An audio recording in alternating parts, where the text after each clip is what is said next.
जो हमने last time lecture discuss किया था उसके अंदर मैंने कुछ एग्जांपल्स जो हैं वो सेल्फ रीडिंग के लिए छोड़ी हैं, जिसमें खाली रिजल्ट से रिलेटेड है। जो थोड़ी डिफरेंट इंस्ट्रक्शंस थी या प्रोग्राम्स थे उनको मैंने ऑलरेडी डिस्कस कर लिया है। ये वाली स्लाइड जो हैं वो भी मैंने कल अपलोड कर दी थी, राइट। तो ये इसमें कुछ चीज़ें हैं जो हम इससे पहले कर चुके हैं। बाकी मैंने ये सीरियलाइजेशन वाला एक प्रोग्राम है वो मैंने अभी नहीं करवाया है। ये भी जैसे कॉन्सेप्ट वाइज इम्पॉर्टेंट है, लेकिन इसके ऊपर हम वापस आएंगे जब हम सीरियल कम्युनिकेशन का जो पहला चैप्टर है, 3 चैप्टर हैं जो कि हमें सीरियल कम्युनिकेशन से रिलेटेड करने हैं बेसिकली। तो उसमें 3 प्रोटोकॉल्स हैं, जिसमें से एक हम ए से सिंक्रोनस प्रोटोकॉल करेंगे RS-232। तो जब आप वो पढ़ लेंगे उसके बाद फिर हम आएंगे कि अगर हम माइक्रो कंट्रोलर का बिल्ट इन सीरियल कम्युनिकेशन का ब्लॉक यूज़ नहीं करते, जो यूएसआरटी के नाम से, उसको यूएसआरटी उसका नाम है, यूनिवर्सल सीरियल एसिंक्रोनस और सिंक्रोनस रिसीवर ट्रांसमीटर। तो उसमें फिर आप ये फॉर्मेट पढ़ लेंगे कि उसका आस्की फॉर्मेट क्या होता है। फिर हम वापस आएंगे कि अगर आप एक जैसे मॉडेम होता है आपका, इसी तरीके से ये डिवाइस इसके अंदर बिल्ट इन मौजूद है सीरियल कम्युनिकेशन को परफॉर्म करने के लिए, कि अगर आप खुद से करना पड़े तो आप प्रोग्रामिंग कैसे करेंगे, और अगर आप जो है वो उसके थ्रू कर रहे हैं कम्युनिकेशन तो फिर ये सारा काम आपको नहीं करना पड़ेगा। तो ये example for the time being जो है वो मैं छोड़ रही हूँ, लेकिन आई विल कवर इट इंशाल्लाह in the start of the serial communication lecture. अच्छा, अब जो हमें नया टॉपिक स्टार्ट करना है, इनको बोले स्टूडेंट्स को ये क्यों इतने कम हैं अभी तक। And I am going to start a new chapter. Ma'am sir class ले रहे हैं अभी तक, सर इरफान। हमने भी क्लास में इसे लीव कर दिया था बीच में। मैंने पूछा ना स्टूडेंट से अभी, तो उन्होंने कहा कि नहीं खत्म हो गई है। नहीं मैम, सर बता रहे थे उसके मिड के बारे में, तो इस वालेकुम अस्सलाम। मैम। अस्सलाम वालेकुम मैम। अब मेरा हाल से हो गई है खत्म, ये एकदम से बढ़ रहा है।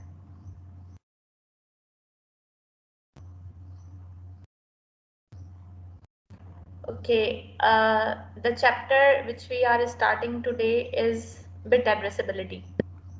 अब बिट एड्रेसेबिलिटी जो है वो होती क्या है, इसका मतलब है कि आप किसी भी पर्टिकुलर बिट को एक्सेस कर सकते हैं। इन जनरल जो है वो एड्रेसेबिलिटी का मतलब ये है कि आप उसको एड्रेस कर सकते हैं, उसको मुखातिब कर सकते हैं, ठीक है। अब मुखातिब करने में आप उससे क्या मुखातिब करके क्या करना चाह रहे हैं, उसको एड्रेस करके क्या करना चाह रहे हैं, तो इसमें मुख्तलिफ चीज़ें आ जाती हैं। एक तो एड्रेस करने का मतलब ये है कि आप उसको रीड करना चाह रहे हैं, ठीक है। तो रीड करना जो है वो चेकिंग मैकेनिज्म में आ जाता है। हमारे पास उस तरह की कुछ इंस्ट्रक्शन है जिसके अंदर हम बिट को चेक कर रहे होते हैं। जैसे कि हमने फ्लैग रजिस्टर जो था, स्टेटस रजिस्टर जो है, उससे रिलेटेड कुछ हम इंस्ट्रक्शंस ऑलरेडी पढ़कर आए हुए हैं। तो यहाँ पर हम उसको कहेंगे कि वही इंस्ट्रक्शंस जो हैं, जैसे ये ब्रांच, किसी भी बिट का जो है वो सेट होना या किसी भी बिट का क्लियर होना, ठीक है। तो ये ब्रांच वाली जो इंस्ट्रक्शंस थी वो एक तरह से आपकी किस तरह की इंस्ट्रक्शन थी, आपके पास जो है वो ये बिट चेकिंग इंस्ट्रक्शन थी, ठीक है।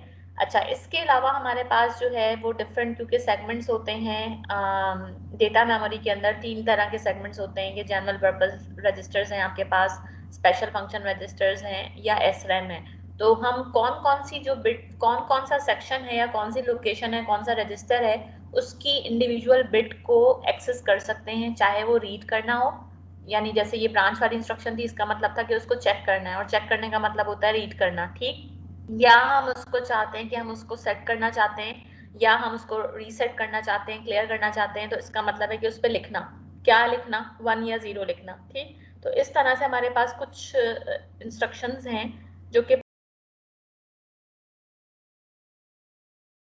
हमारे पास ये जो, यानी सिंगल बिट को एक्सेस करना, अभी तक जितनी हमने मोस्ट इंस्ट्रक्शंस की हैं उसमें या तो हम पूरी की पूरी जो है वो बाइट की बात कर रहे होते थे, एडिशन करनी है, सब्ट्रैक्शन करनी है, या कोई लॉजिकल ऑपरेशन करना है, तो वो पूरी बाइट ओरिएंटेड थी। हाँ, हमने कुछ बिट चेकिंग इंस्ट्रक्शंस की हैं जो कि हमने ब्रांच के अंदर, कंडीशनल ब्रांच इंस्ट्रक्शंस के अंदर जो है वो यूज़ की हैं, लेकिन ऑन द होल आपके पास जो रजिस्टर्स हैं उसमें कहाँ कहाँ हमारे पास ये अवेलेबिलिटी है। तो पहली कैटेगरी हमारे पास है आईओ रजिस्टर्स की, और हमारे पास कैटेगरी है जनरल पर्पस रजिस्टर की, कि हम जनरल पर्पस रजिस्टर जो है उसकी किसी इंडिविजुअल बिट को एड्रेस कर सकते हैं, ठीक है। इसी तरीके से हमारे पास आईओ रजिस्टर्स जो हैं, जो स्पेशल फंक्शन रजिस्टर्स कहलाते हैं, आईओ कह लें या आप एसएफआर कह लें, उसके अंदर ये ऑप्शन मौजूद है कि हम इसकी जो किसी इंडिविजुअल बिट है उसको एड्रेस कर सकते हैं, ठीक है। जैसे कि आपने देखा कि जब आप डेटा डायरेक्शन रजिस्टर बी की किसी बिट को सेट करना चाह रहे थे, लेकिन आप पूरा का पूरा मास पैटर्न के साथ दे रहे होते थे।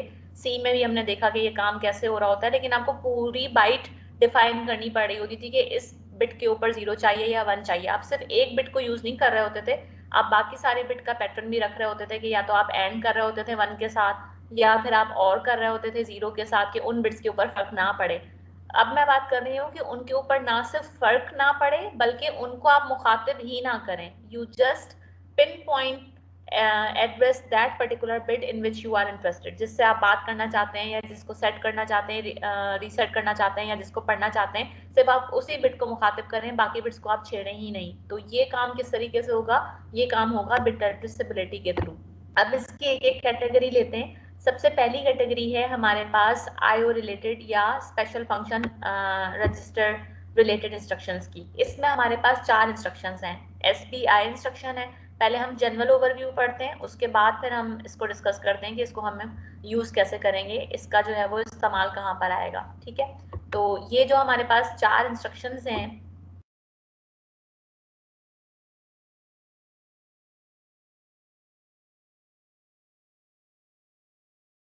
इसमें सबसे पहली जो इंस्ट्रक्शन है हमारे पास वो है set bit in the IO register. यानी इसमें जो एस आ रहा है वो आ रहा है सेट करने के लिए, ठीक है। कैपिटल बी आ रहा है, इसका मतलब है कि हम सिंगल बिट की बात कर रहे हैं, ठीक है। कौन सी बिट है वो हमने कहा कि उसका जो नंबर है वो बी से हमने रिप्रेजेंट किया। इसके 2 आर्ग्यूमेंट्स हैं कि किस बिट की हम बात कर रहे हैं और किस रजिस्टर की हम बात कर रहे हैं, यानी कौन से रजिस्टर की कौन सी बिट को सेट करो। सेट के लिए जो है वो एस आ रहा है, ठीक। तो ये जो आई इसके अंदर रिप्रेजेंट हो रहा है, आई का मतलब है कि हम किसी आईओ रजिस्टर की बात कर रहे हैं, किसी स्पेशल फंक्शन रजिस्टर की बात कर रहे हैं। तो इन सब में आपको आई नजर आ रहा है जो शुरू की 4 इंस्ट्रक्शंस हैं। इसका मतलब है कि हम स्पेशल फंक्शन रजिस्टर की बात कर रहे हैं, जिसको हम स्टैंडर्ड आईओ रजिस्टर भी कहते हैं। एस आ रहा है या सी आ रहा है, इसका मतलब है आप सेट करने की बात कर रहे हैं या आप क्लियर करने की बात कर रहे हैं, ठीक है। फिर हमारे पास 2 इंस्ट्रक्शन हैं जिसके अंदर हम चेकिंग करते हैं। अब इसमें जो शुरू में एस आ रहा है वो इस काम के लिए नहीं आ रहा कि हम उसको सेट कर रहे हैं। जो लास्ट में सी या एस आ रहा है, दिस इज फॉर कि अगर सेट है तो क्या करे और अगर क्लियर है तो क्या करे, ठीक है। अब शुरू का जो एस है वो है स्किप के लिए, कि स्किप करे, जो भी इस इंस्ट्रक्शन के बाद नेक्स्ट इंस्ट्रक्शन पड़ी हुई है उसको स्किप कर दे, उसको एक्सिक्यूट ना करे, उसको छोड़ दे। अगर बिट, कैपिटल बी का मतलब है कि अगर बिट आईओ रजिस्टर के अंदर जो आप स्पेसिफाई करेंगे कि आप DDR-B की बात कर रहे हैं, आप पोर्ट की बात कर रहे हैं, आप किस रजिस्टर की बात कर रहे हैं और उसकी कौन सी बिट की बात कर रहे हैं, वो अगर सेट है तो क्या तो स्किप कर दे, और अगर वो क्लियर है तो स्किप कर दे। यानी ये भी एक तरह की कंडीशनल इंस्ट्रक्शंस हैं। अब इसको एक एक इंस्ट्रक्शन को, पहली कैटेगरी जो है उसको हम डिस्कस करते हैं। उससे पहले हम ये थोड़ी सी समरी को डिस्कस कर लें कि ये जो बिट, ये कहलाती हैं बिट ओरिएंटेड इंस्ट्रक्शंस। हम शुरू से माइक्रो कंट्रोलर का ये स्ट्रॉन्ग फीचर पढ़ते आए हैं कि माइक्रो कंट्रोलर के अंदर ये फीचर होता है कि आप जो है वो इसमें बिट ओरिएंटेड इंस्ट्रक्शंस यूज कर किसी इंडिविजुअल बिट को यूज कर सकते हैं, जो कि आपके पास माइक्रो प्रोसेसर में ये ऑप्शन नहीं हो। तो बिट ओरिएंटेड इसका जो स्ट्रॉन्ग फीचर है उसके लिए हमारे पास, हमें पता है कि हमारे पास जो टोटल रजिस्टर्स होते हैं आईओ रजिस्टर्स, या जो हमारे पास टोटल SFR होते हैं, वो कितने होते हैं?